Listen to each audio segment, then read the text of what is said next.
Oui, alors Jonathan Chanel, je ne sais pas si vous êtes nombreux à le connaître. Je ne crois pas que vous êtes venu très souvent, même si on peut connaître votre travaux. Donc, vous me corrigez si ma présentation est un peu juste ou incomplète. Donc, vous êtes psychiatre, pédopsychiatre, travaillez surtout sur la périnatalité et faites des recherches sur le développement de l'altérité, la relation à l'extériorité du bébé. Et vous exercez par ailleurs aussi la fonction de maître de conférence à l'Université catholique, qui a une faculté de médecine, ce que j'ai découvert, c'est la seule en France. Donc c'est tout à fait étonnant, remarquable, bravo. Merci beaucoup d'avoir accepté l'invitation. Et merci de m'avoir invité. Merci, c'est passé par Philippe. Je ne sais pas où tu es, Philippe, mais voilà. Merci Philippe, tu as pris ma place finalement. Et puis merci de m'avoir fait découvrir les livres de Claude Romano que j'ai apprécié de lire l'année dernière. Voilà. Et du coup, je vais intervenir. Effectivement, mon domaine de recherche, c'est le développement du bébé, le développement de la relation à l'autre et à l'altérité. J'ai beaucoup travaillé ça avec différentes approches, mais surtout en croisant des situations cliniques rencontrées à l'hôpital, et puis des apports de sciences cognitives, mais surtout quand même phénoménologie, et puis ce qu'on appelle la théorie de l'objet en psychanalyse, c'est-à-dire Klein, Winnicott, Bion et les copains de ces gens-là. Voilà. Et chez Winnicott, il y a un concept qui est souvent là dans son œuvre, qui est le concept de faux self, mais qui n'a, à mon sens, d'intérêt que pour penser ce que c'est qu'un vrai self. Et donc, moi, je vais essayer de penser positivement l'authenticité dans cette intervention. Qu'est-ce qu'on peut dire de l'authenticité de façon positive, qui ne serait pas que privatif? Ne pas trahir, ne pas se maquiller, ne pas se... Enfin, voilà. Mais comment on pourrait penser positivement? Qu'est-ce qu'on pourrait dire positivement de l'authenticité? Voilà. Pour problématiser mon intervention, je vais repartir du chapitre de être soi-même consacré à Heidegger, de quelques aspects de ce que j'ai pu capter, parce que je connais mal Heidegger. Et ça me permettra de problématiser mon intervention qui va parler du bébé. Et une fois que j'aurai parlé du bébé, je pourrai revenir à la question de l'authenticité plus facilement. Et en gros, être largement d'accord avec ce que vous proposez, M. Romano, dans l'identité humaine en dialogue, et me démarquer d'un certain nombre de choses qui, à mon avis, sont plus à la marge qu'au centre de ce que vous dites, mais qui me paraissent quand même importantes. Voilà.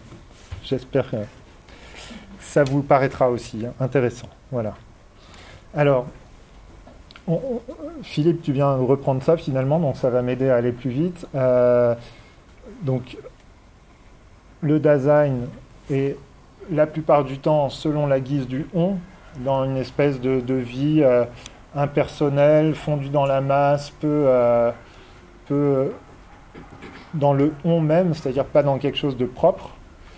Et puis il peut s'en démarquer, il peut sortir de cette vie dans le on même, il peut rentrer dans quelque chose de plus personnel, en répondant à un appel, en répondant à quelque chose qui surgit en lui, si je comprends bien. Enfin, j'ai peur avec Heidegger toujours de dire des bêtises. Ça m'a beaucoup intéressé, parce que Heidegger dit que quand on est soi-même, quand on est authentique, on est dans le Mitsein, dans l'être avec. Et pourquoi? Et je vais être d'accord avec le développement du bébé, mais pourquoi, quand on est avec, on est authentique? Ça pourrait être le contraire. On pourrait être d'autant plus soi-même qu'on se clôt sur soi-même et qu'on se renferme, mais non.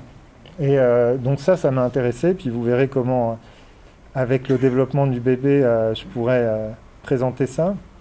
La deuxième chose, c'est ce que dit Heidegger sur la sollicitude. Quand on est soi-même, quand on est dans le Mitsein, on est plein de sollicitude, où il y a quelque chose de l'ordre de la sollicitude. Alors j'imagine, mais je connais mal Heidegger, que ce n'est pas seulement une sollicitude d'un jeu pour un cul, ça doit pouvoir aussi être l'accueil d'un certain nombre d'éléments de l'environnement, ou une sensibilité pour un élément naturel. Enfin, mais en tout cas, il y a quelque chose qui nous associe, qui nous met avec profondément, et qui nous rend plein de sollicitude. Et là aussi, on pourrait s'interroger, pourquoi être soi-même, c'est être plein de sollicitude? Les médecins, les soignants au sens large, et même tous, on peut savoir que parfois on s'occupe du malheur des autres pour éviter de s'occuper de soi-même. Donc il peut y avoir une façon très inauthentique de s'occuper des autres et d'être dans la sollicitude. Donc, mais quand même, toute sollicitude n'est pas authentique, mais il n'y a pas d'authenticité sans sollicitude. Et alors pourquoi? Et comment on peut rendre compte de ça?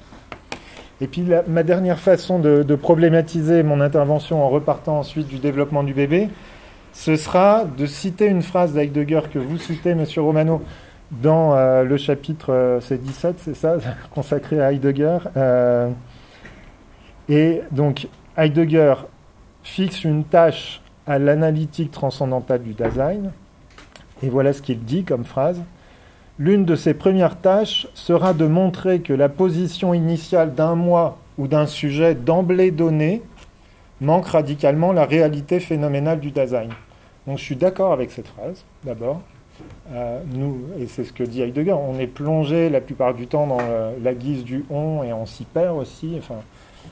Mais il y a quelque chose qui me gêne dans cette phrase, c'est que Heidegger semble dire que le moi ou le sujet, c'est synonyme. Je relis la phrase. Que la position initiale d'un moi ou d'un sujet d'emblée donné manque radicalement la réalité phénoménale du Dasein. C'est comme si moi et sujet, c'était synonyme. Et toute mon intervention, ce sera de dire comment Winnicott, finalement, distingue, sans pouvoir les séparer complètement, mais distingue le moi et le self pour lui, et du coup, comment il y a toujours le risque du faux self, mais il y a aussi la chance du vrai self qui peut surgir, qui peut advenir. Voilà. Ceci étant posé, je vais passer maintenant au développement du bébé. Qui dit développement dit qu'on se raconte une histoire, qu'on passe par des étapes, et qu'il faut que je dise quelque chose de comment ça commence, de où on part, et comment on se représente le vécu du bébé autour de la naissance, dans sa relation à soi, dans sa relation à l'autre. Et alors ça a été un très très grand problème dans ma spécialité. Pourquoi? Parce que pendant très longtemps, Freud, comme Piaget, ont décrit un bébé complètement enclavé au départ, complètement indifférencié, ou complètement enclavé, ou complètement fondu dans son environnement, mais en tout cas totalement indifférencié, indistinct, incapable de distinguer ses pieds d'un hochet, incapable de distinguer le sein de lui-même, enfin voilà. Donc il y avait un grand accord, on va dire, dans la spécialité, et puis il y a des données expérimentales qui sont venues remettre ça en cause, et puis après le balancier est parti complètement de l'autre côté en parlant d'une subjectivité dès la naissance, d'une conscience dès la naissance, enfin, et puis après évidemment on a cherché des entre-deux. Et ce que j'ai trouvé de mieux, parce que je ne vais pas m'étendre, hein, on pourrait faire des heures de cours là-dessus, je ne vais pas m'étendre, mais ce que j'ai trouvé de mieux pour résumer finalement une position qui serait un entre-deux qui me paraît intéressant, c'est une petite phrase de Winnicott où il parle justement de cette question. Je vais la lire. Quand nous considérons une mère qui tient, donc ça c'est le holding winnicottien, quand nous considérons une mère qui tient son enfant peu après la naissance, ou même un enfant à naître, donc c'est vraiment une conception, c'est-à-dire personne n'a observé un enfant à naître dans le ventre de sa mère, bien sûr. Hein. Et surtout Winnicott, c'est avant l'échographie généralisée, donc c'est vraiment une expérience de pensée. Nous savons immédiatement, donc il ne va pas nous le démontrer, c'est un postulat, nous savons immédiatement qu'il y a un autre point de vue. Le point de vue de l'enfant, si l'enfant était déjà là, je reviendrai sur ce bout de phrase. Partant de ce point de vue, nous pouvons dire soit que le petit enfant n'a pas émergé, donc ça c'est la conception Freud-Piaget habituelle, soit il n'a pas émergé et ne s'est pas encore différencié, soit que le processus de différenciation est déclenché et qu'il y a dépendance absolue à l'égard de l'environnement immédiat et de son comportement. Et c'est très complexe, hein, parce qu'on peut dire soit l'un, soit l'autre, sauf que le point de vue, on ne peut pas vraiment en parler, puisque pour parler d'un point de vue, il faudrait que l'enfant ait totalement émergé pour qu'il ait un point de vue. Vous voyez? Ça, c'est du Winnicott typique, hein, on a l'impression qu'il dit tout et son contraire. À mon avis, il essaye de tenir ensemble des paradoxes, et du coup, comme il essaye de tenir ensemble des paradoxes, ça donne des formulations très complexes. Mais ce qui me semble, moi, très intéressant, c'est qu'il nous fait percevoir qu'il y a sûrement des tas de moments où l'enfant est plongé dans un monde un peu magmatique, un peu indifférencié, un peu dur à décrypter pour lui, mais il y a aussi d'autres moments où il y a des choses qui émergent, où il y a des choses qui se différencient, qui commence à comprendre des choses de ce qui se passe autour de lui, de ce qui se passe en lui, qui commence à différencier le soi et le non-soi, etc. Donc il y a les deux qui sont vrais. Mais pendant tout un temps, le bébé, par moment, tout va être balayé. C'est-à-dire qu'il y a des choses qui commencent à émerger, mais comme le soi n'a pas encore émergé, comme son point de vue n'est pas encore constitué, d'un seul coup, tout peut être balayé par un élément du monde qui le surprend, par quelque chose qui le tend intérieurement, une faim à laquelle on ne répond pas, puis d'un seul coup, il a tellement faim que tout explose en lui, il en veut à la terre entière, il ne sait plus ce qui se passe, enfin voilà. Hein. Et donc le bébé va vivre comme ça le début de sa vie dans une espèce de mouvement quand même assez perturbant pour lui-même probablement, mais en tout cas pour ses parents, c'est-à-dire que d'un seul coup, ce bébé qui allait bien, d'un seul coup, il y a tout qui explose et on ne comprend pas nécessairement ce qui se passe. Et je pense que tous ceux qui ont eu des parents peuvent décrire ça. Qui ont des... Laissez-moi mes lapsus. Tous ceux qui ont eu des enfants peuvent parler de ça, mais aussi, je crois que c'est des choses qui nous arrivent tous les jours. Réfléchissez à comment vous êtes avec vos collègues quand vous arrivez au boulot, mais un quart d'heure avant, dans la voiture, dans les embouteillages, est-ce que vous êtes tout à fait la même personne? C'est pas si sûr. Voilà. Du coup, il y a des choses en nous, toute la vie, mais c'est particulièrement vrai pour le bébé, qui peuvent d'un seul coup être éparpillées, où il ne s'y reconnaît plus, où il ne reconnaît plus le monde, où il ne reconnaît plus ce qui se passe en lui, les frontières entre ce qui lui arrive à cause de l'autre, ou les frontières où ça lui arrive à cause de ce qui se passe en lui, enfin voilà, des choses comme ça. Hein. Alors, comme je m'adresse à des gens qui connaissent tout ça, j'imagine, mais peut-être pas tous, j'ai cherché un peu des figures littéraires de ça, et j'ai trouvé d'abord chez Anne Sylvestre, dans ses chansons pour adultes, elle parle souvent du vent. Quand il y a des choses qui viennent, quand il y a la pulsionalité qui vient un peu foutre du bazar dans la vie de quelqu'un, elle appelle ça le vent. Et je trouve que c'est une très belle expression. On peut imaginer le bébé qui d'un seul coup, il y a comme un coup de vent et ça éparpille une partie de sa vie psychique, mais il ne sait pas trop d'où ça vient. Enfin, on sait bien quoi, le vent, quand il y a des tourbillons, on ne sait plus d'où il vient, le vent, on ne sait plus où il nous entraîne non plus. Donc, et voilà, cette image-là pour parler des mécanismes. Et alors, pour parler du moi et de l'autre dans ces moments-là, j'ai trouvé des appuis chez Proust dans Albertine disparue. Et alors, je me suis beaucoup entraîné parce que lire Proust à voix haute, c'est quand même... Mais donc, sur l'éparpillement du moi. Mais on ne s'afflige pas plus d'être devenu un autre, les années ayant passé dans l'ordre de la succession des temps. Donc, on n'est pas le même à 10 ans, 20 ans, 30 ans, et ça, on s'en afflige pas trop, quoi. Qu'on ne s'afflige à une même époque d'être tour à tour les êtres contradictoires, le méchant, le sensible, le délicat, le mufle, le désintéressé, l'ambitieux, qu'on est tour à tour chaque journée. Donc chaque jour, on est tout ça, et parfois de façon assez séparée avec d'autres moments de la journée. Comme je disais, quand on prend la voiture et qu'on est au fond des embouteillages, alors qu'on a nos enfants à récupérer à la crèche dans un quart d'heure. Et la raison pour laquelle on ne s'en afflige pas est la même entre le fait qu'on n'est pas le même à 10 ans, 20 ans, 30 ans, et le fait qu'on n'est pas le même plusieurs fois dans la journée. Et la raison pour laquelle on ne s'en afflige pas est la même, c'est que le moi éclipsé n'est pas là pour déplorer l'autre qui est à ce moment-là où désormais tout vous. Et je trouve que ce « ou désormais » est absolument génial, c'est-à-dire que comme c'est éparpillé, pas totalement relié, c'est très dur au moment où on est le mufle, que ce ne soit pas quelque chose qui est comme là pour l'éternité, même si on sait qu'on ne sera pas tout à fait pareil après, mais pendant qu'on l'est, il y a quelque chose comme ça qui est là comme pour toujours. Voilà. Et puis alors sur la diffraction des autres ou l'éparpillement des autres, c'est à nouveau dans Albertine disparue. Pour entrer en nous, un être a été obligé de prendre la forme, de se plier au cadre du temps, ne nous apparaissant que par minutes successives. Il n'a jamais pu nous livrer de lui qu'une seule photographie.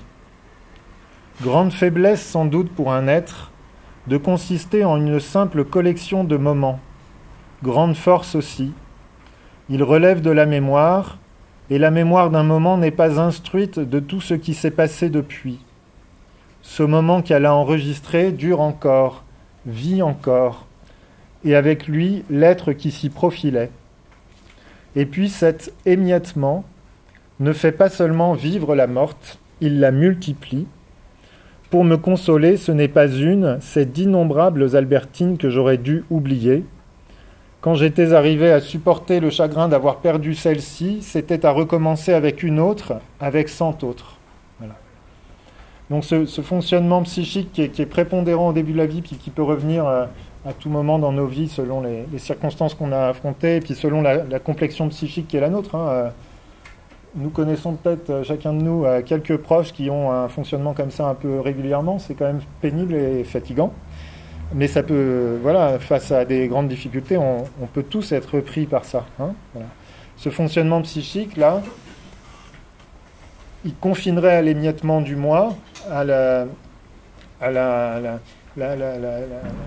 ventilation façon puzzle, diront les tontons flingueurs, s'il n'y avait pas une autre instance qui rassemblait tout ça et qui faisait unité.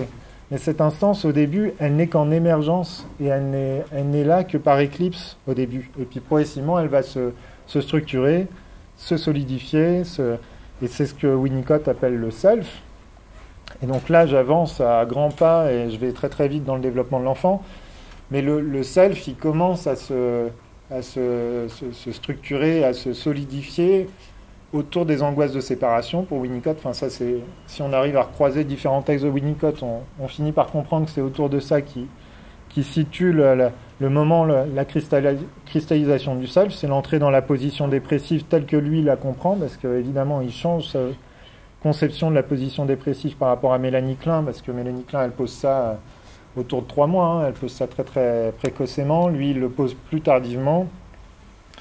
Et comment Winnicott rend compte de ce moment-là? Pour Winnicott, l'enfant qui entre dans ce moment-là a déjà compris que sa mère ou son environnement ou lui-même peut avoir des tas de facettes différentes. Ça le distingue de Mélanie Klein. Donc il a déjà compris que sa mère, elle peut être la mère détendue, la mère agréable, la mère pénible, la mère saturée qui va lui râler dessus parce qu'il a faim alors que c'est pas le moment pour elle. Enfin voilà. Et à un moment, l'enfant, à force d'avoir des expériences de plus en plus régulières d'émergence du soi, de compréhension du monde, va comprendre qu'il y a une distinction des points de vue et va comprendre, en prenant le point de vue de ses plus proches, ce qu'il voit quand il le regarde. C'est-à-dire, l'expression de Winnicott, c'est « il voit ce que les autres voient quand ils regardent son petit corps ». Donc il y a quelque chose comme ça qui passe par le regard de l'autre, qu'on trouve aussi magnifiquement dans une des phrases de Buber dans Je et tu. Ça passe chez Buber, c'est exactement pareil. Le jeu se cristallise en se regardant de l'extérieur à un moment, et puis très vite après c'est réapproprié. Mais il y a quelque chose comme ça qui est formulé comme ça chez Winnicott. Et cette distinction, elle est hyper importante, mais ça veut dire que le self chez Winnicott, pour une certaine part, c'est une fiction. C'est-à-dire qu'on ne constate jamais le self. Il n'y a jamais un moment où on peut se saisir de son self. On ne peut que constater son self que parce qu'on relie des moments différents et que malgré la différence de ces moments, il y a quand même quelque chose qui les unit, ne serait-ce que parce que j'ai beau être un petit enfant de 7 mois et demi absolument insupportable et puis un quart d'heure après absolument adorable, ma mère me regarde comme un seul enfant. Mon père aussi, ma nounou aussi, enfin, il ne faut pas tout centrer sur la mère, excusez-moi, c'est pas bien, je sais, mais l'idée c'est que l'autre me regarde comme un être unique, même si moi je vis des choses qui peuvent être très, très séparées, voilà. Et ça fait distinguer le self du moi, c'est ce que je viens de dire, mais aussi l'animé de l'inanimé, le soi du non-soi, la réalité de ce qui est imaginé. Enfin, c'est structurant de tout un tas de distinctions qui vont devenir ensuite très très importantes pour le reste du développement émotionnel. Voilà.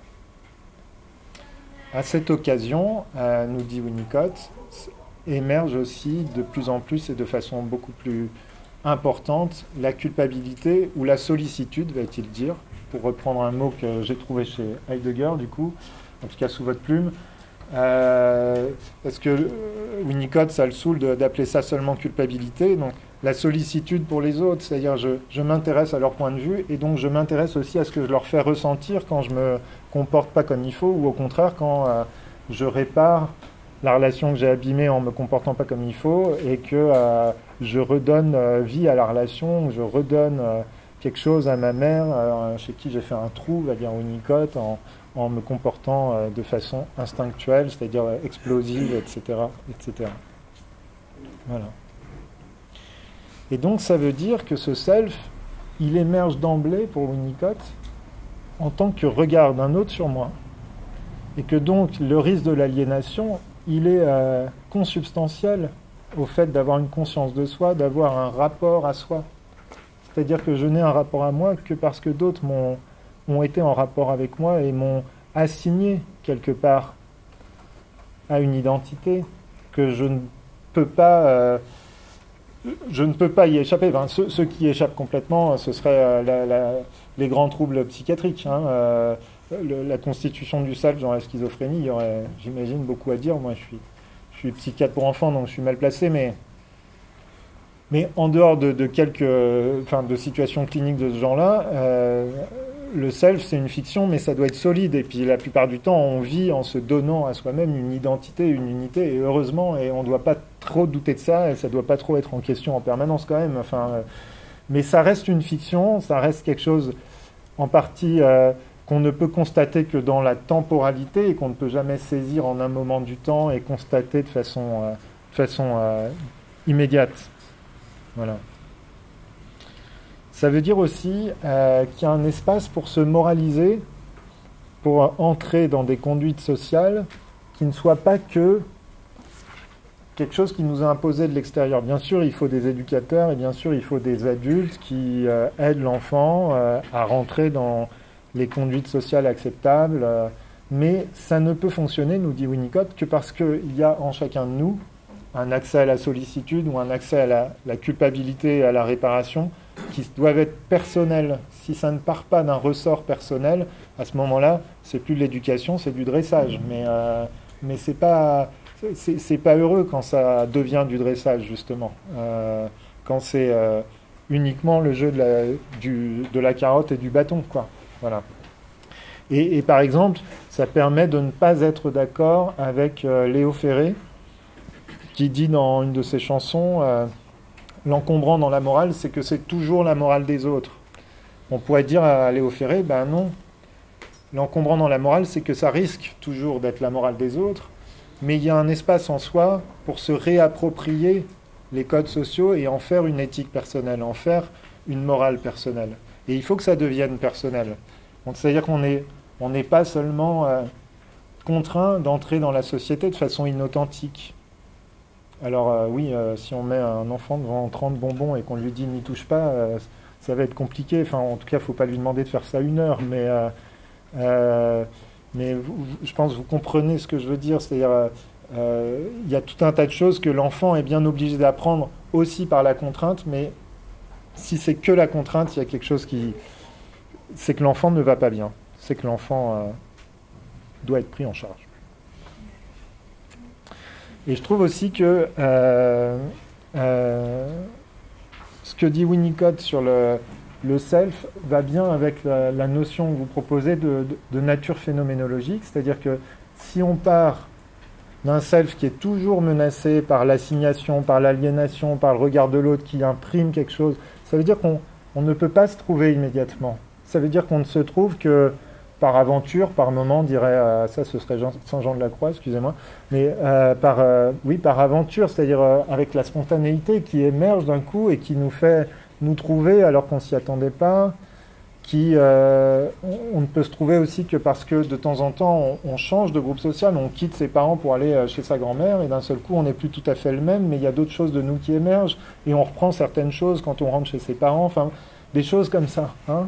Et donc il y a quelque chose de la nature phénoménologique que j'ai beaucoup apprécié dans vos documents parce que effectivement, au départ, on ne sait pas qui on est et ça va être exploratoire. Et il y a des choses dans l'exploration qu'on va reprendre et puis il y en a d'autres sûrement qu'on va goûter un moment puis laisser de côté. Enfin, voilà, des choses comme ça.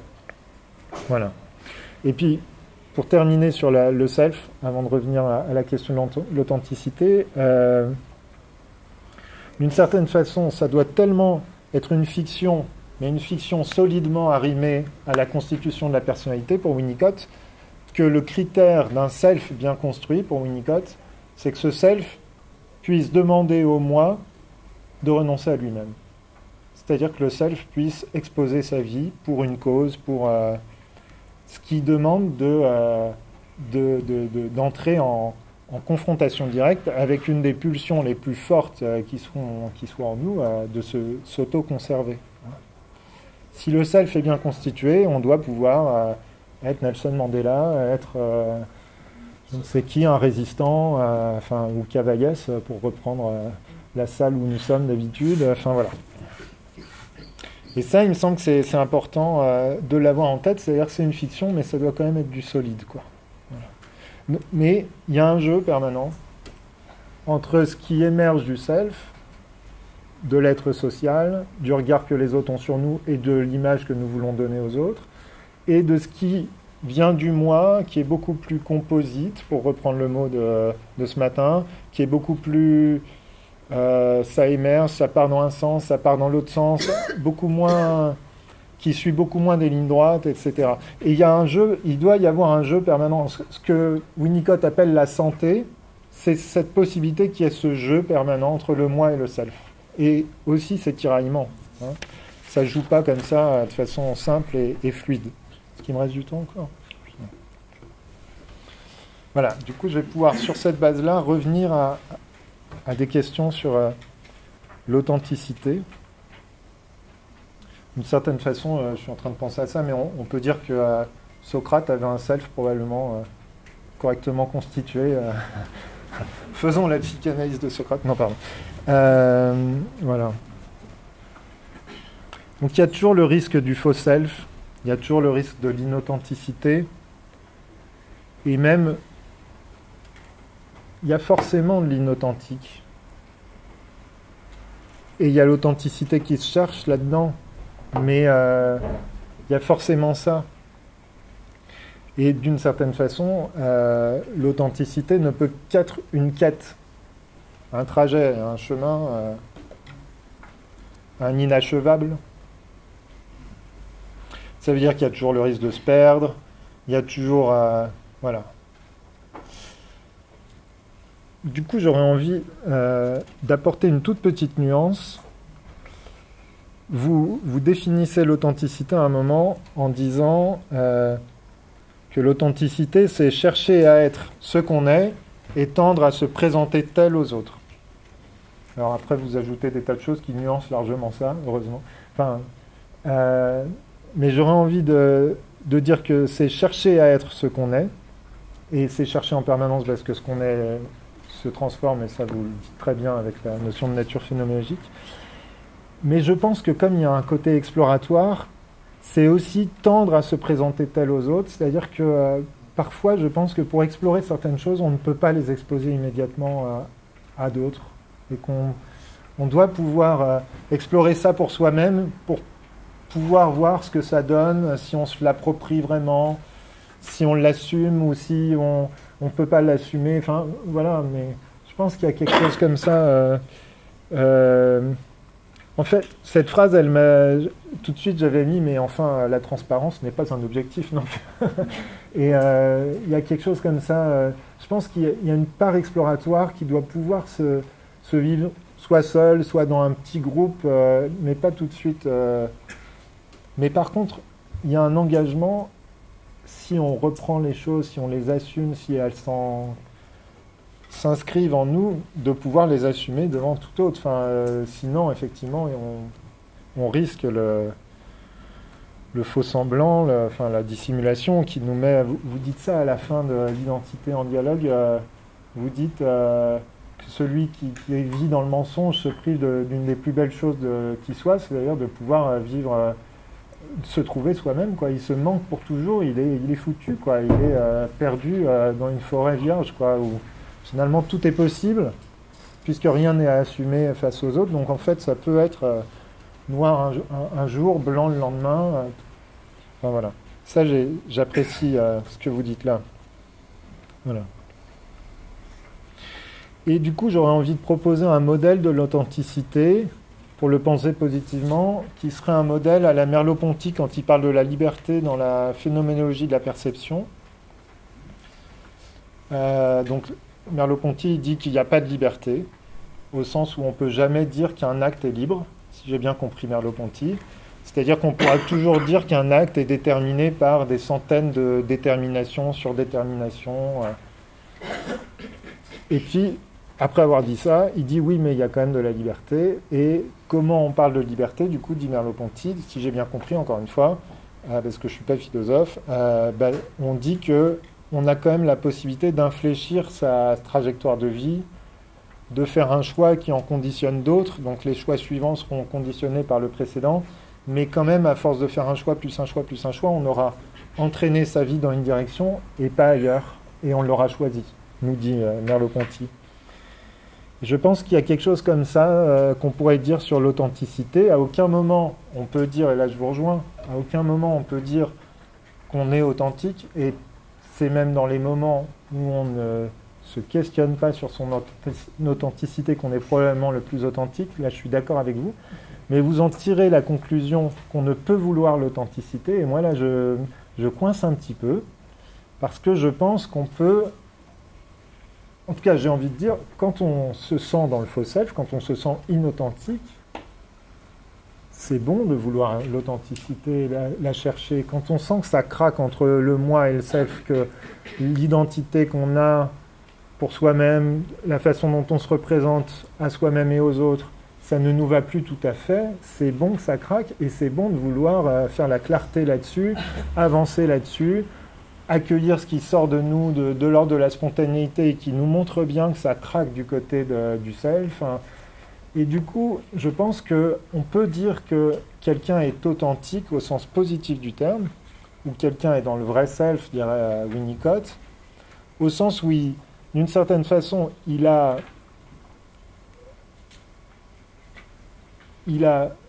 suffisamment pris le temps d'accueillir dans sa vie les moments où ça craque entre le moi et le self. Il y a des tas de moments où cette conflictualité essentielle de la personnalité, pour Winnicott, il y a une conflictualité qui est indépassable au cœur de la personnalité. Entre le moi et le self, il y a une conflictualité insoluble. Si elle est soluble, c'est qu'on est mort. Ou qu'on est normopathe, comme il me dit une fois, c'est-à-dire figé dans des règles qu'on s'est données à soi-même, puis il n'y a plus rien qui bouge, mais c'est terrible, et puis c'est une pathologie pour Winnicott. Donc, on peut dire que quelqu'un est authentique, ou on peut même dire de soi-même qu'on mène une vie suffisamment authentique, alors suffisamment, hein, pas absolument authentique, mais suffisamment authentique si on est capable de rendre compte à soi-même et aux autres que quand ça craque entre le moi et le self, on prend le temps d'accueillir ce qui craque, pas forcément de tout changer, mais de ne pas censurer immédiatement le moi et d'essayer de faire de la place à ça et de faire la vérité là-dessus et de voir ce qui se passe et ce que ça change en nous, etc. Voilà, ça je pense que... Et du coup, ça me permet de refuser deux affirmations de Heidegger. Je pense que cette idée que, pour Heidegger, il n'y a de sollicitude que d'un je pour un tu, de sollicitude authentique. Il n'y a pas de sollicitude impersonnelle, au sens où on pourrait s'occuper des migrants ou s'occuper de défendre la démocratie ou de défendre je ne sais quelle cause. Ça, pour Heidegger, si j'ai bien compris, il y a quelque chose qui ne peut pas être authentique parce que la sollicitude, pour qu'elle soit authentique, elle est forcément adressée à quelqu'un, dans un Mitsein, dans un être avec. Moi, je pense que ça, si vous suivez ce que j'ai dit là, et si on suit ce que dit Winnicott, je pense qu'il faut refuser ça, au sens où toute authenticité est fragile et menacée. Toute authenticité demande de pouvoir faire de la place à ces moments où ça craque, comme je l'ai dit, entre le moi et le self.